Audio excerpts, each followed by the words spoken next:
ဘယ်သူကတကယ်မိခင်အစ်စ်လဲဘူဒရာစတိုရီမှာကြိုဆိုပါတယ်ဒီနေ့တင်ဆက်ပြီးမှာကတော့တားတရားစီရင်ခံပဲဖြစ်ပါတယ်တရက်မှာအမျိုးသမီးတူဟာသူ့ရဲ့ရင်သွေးငယ်လေးကိုချီကမြို့ပြင်ကိုထွက်လာခဲ့သည်ထိုစဉ်ရေကန်ကိုတွေ့ရှိကရေချိုးဖို့စိတ်ကူးဖြစ်လာလေသည်နေ့လယ်ကကလေးကိုကန်းဆန်မှရှိတဲ့တစ်ပင်ရိပ်အောက်မှာတက်တက်ရရအက်ဆက်စီနေခဲ့သည်အဲ့ဒီအချိန်မှာပဲအဲ့ဒီရေကန်အနီးမှာကျက်စားနေတဲ့ဘီလူမတကောင်ဟာသူတို့ကိုစောင့်ကြည့်နေခဲ့ပါတယ်မိခင်တီကလေးငယ်ကိုချော်တိတ်ပြီးတော့ရေထဲဆင်းချိုးပါတယ်ရေထဲမှာရေကစားရင်းအချိန်တွေမေးနေမိသည်ဘီလူမတီသူရဲ့တဘာဝအရာကလေးကိုစားတော့ချင်ပေမဲ့လူတွေကြားထဲမှာအော်ဟစ်ဖန်ဆီးခံရမှာဆိုတာကြောင့်နောက်တနည်းကြံလိုက်သည်သူကလူပုံစံဖန်ဆင်းလေသည်ထို့နောက်ကလေးကိုချက်ချင်းပိုက်ကကိုသားအလားဟန်ဆောင်ပြေးသွားသည်မကြခင်မှာပဲအမေအရင်ကရေထဲကပြန်တက်လာတော့သူကလေးလေးမရှိတော့ဘူးလန့်ပြီးဟိုကြည့်ဒီကြည့်ရှားဖွေတော့မိမတယောက်ကသူကလေးကိုပိုက်ထားပြီးအဝေးကို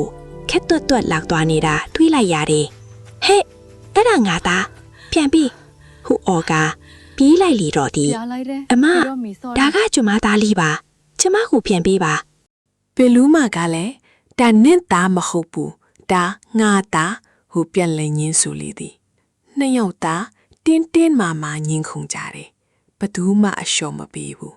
အနီးအနားကလူတွေလည်းဝိုင်းလာကြတယ်ဒါပေမဲ့ဘသူကအမေအရင်လဲဆိုတာဘသူမှမဆုံးဖြတ်နိုင်ဘူးနောက်ဆုံးမှာလူတွေကမဟောတတားစီသွားကြဆိုသူပဲဒီအမှုကိုဖြေရှင်းလိမ့်မယ်လို့အကြံပေးကြတယ်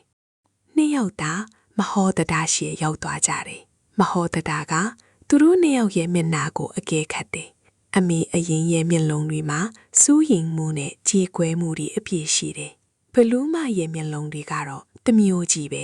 သူတဘောပေါက်သွားတယ်ဒါပေမဲ့သူ့မှာတက်တယ်မရှိဘူးတဲလွန်စာမရှိဘူးဒီတော့သူ့ရဲ့ညံကိုတုံရတော့မယ်ပြုံးပြီးပြောလိုက်တယ်ကဲဒါဆိုရင်ဒီအတိုင်းလုပ်ကြတာပေါ့ငါမြေကြီးပေါ်မှာမြင်းတစ်ကြောင်ဆွဲမယ်ခလီးကိုမြင်းအလဲမှာထားမယ်မင်းတို့နှစ်ယောက်ခလီးရဲ့လက်တစ်ဖက်စီကိုဆွဲဘဒူးကအနိုင်ရပြီးခလီးကိုမြင်းကြော်အောင်ဆွဲနိုင်လေအဲ့ဒီသူကခလီးကိုယူသွားလို့ရတယ်ဘီလူးမကချက်ချင်းသဘောတူတယ်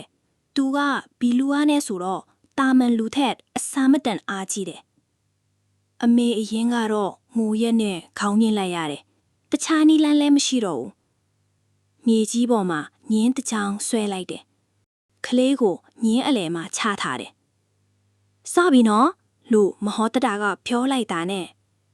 ဘီလူမကကလေးရဲ့လက်ကိုအားကွန်ဆွဲလိုက်တယ်အမေအရင်ကလည်းဆွဲပေမဲ့ကလေးအော်တန်ကိုကြားလာနဲ့ရင်ထဲမှာတစစ်နာပြီးရင်ရည်တွေတလဲလဲကျလာတယ်ကလေးကနာလို့ပိုအော်လေ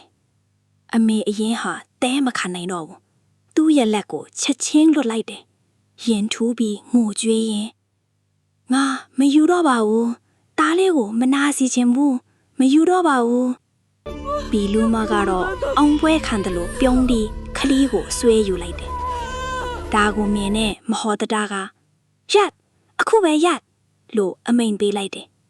ပြီးတော့ဘီလူမကိုတိတ်ကြည့်ပြီး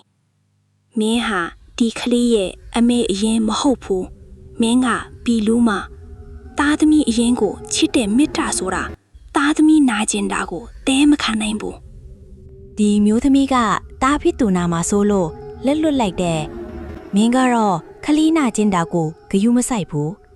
ဒါဟာမိခင်စေရဲ့မေတ္တာမဟုတ်ဘူးဘီလူမထိတ်လန့်သွားတယ်သူ့ရဲ့လူဟန်ဆောင်ထားတဲ့ပုံစံအခွဲလူမကြတုံရင်သွားတယ်မဟောတတာကဆက်ပြောတယ်မင်းကငါအပြစ်မပေးချင်ဘူးဒါပေမဲ့ဒီနေ့ကစပြီးဘယ်တော့မှလူတွေကိုအန်တရယ်မပေးပါနဲ့ကောင်းတဲ့လမ်းကိုလျှောက်ပါဂတိပေးရင်ငါလွတ်ပေးမယ်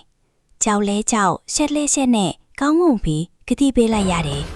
ပြီးတော့လူတွေစီကနေချက်ချင်းထုတ်ပြေးတော့တယ်မဟော်တရားကခလီကိုပိုက်ပြီးအမေအရင်စီပြန်ပို့ပေးတယ်သူမရဲ့မျက်နှာမှာဝမ်းနည်းမှုတွေပျောက်ပြီးပျော်ရွှင်မှုတွေပြန်ရောက်လာတယ်အမေမိကဟာဘယ်အရာနဲ့မှမတူဘူးကိုသားသမီးနာမှာဆိုလို့ကို့အခွင့်အရေးကိုတော့စသေးနိုင်တယ်ဒါဟာတကယ်မိခင်စစ်ပဲလို့မဟော်တရားကပရိသတ်ကိုရှင်းပြလိုက်တယ်အဲ့ဒီနေ့ကစားပြီးမဟော်တရားရဲ့နာမည်ဟာတပီလုံးကိုပို့ပြီးကြော်ကြားသွားတယ်တတိမရှိတဲလွန်းစာမရှိတဲ့အမှုကိုတော့ညံပညာဖြင့်ဖြေရှင်းနိုင်တယ်ဆိုပြီးလူတိုင်းအံ့တော်သွားကြတယ်ကဲပရိသတ်တို့ရဲ့ဒီဇလန်းလေးကတော့မိခင်တယောက်ရဲ့အတိုင်းအစားမဲ့မေတ္တာနဲ့မဟော်တရားရဲ့ဉာဏ်ပညာကအမှန်တရားကိုဘယ်လိုဖော်ထွက်နိုင်တယ်ဆိုတာကိုပြသထားတဲ့သားတရားစီရင်ခံပဲဖြစ်ပါတယ်မိခင်စီတယောက်ဟာကိုသားသမီးနာမှာဆိုလို့ကို့အခွင့်အရေးကိုတော့စွန့်လွတ်စေတယ်ဆိုတာဒီဇလန်းလေးကသက်သေပါပဲဒီလိုမျိုးဇလန်းကောင်းတွေစတင်ဆက်နိုင်မှုကျွန်တော်တို့ရဲ့ channel ကို like and subscribe လုပ်ဖို့ခေါင်းလောင်းလေးကိုနှိပ်ဖို့လည်းမမေ့နဲ့နော်နောက်ထပ်ဇလန်းကောင်းတွေမှာပြန်ဆုံကြတာပေါ့အားလုံးကိုကျေးဇူးတင်ပါတယ်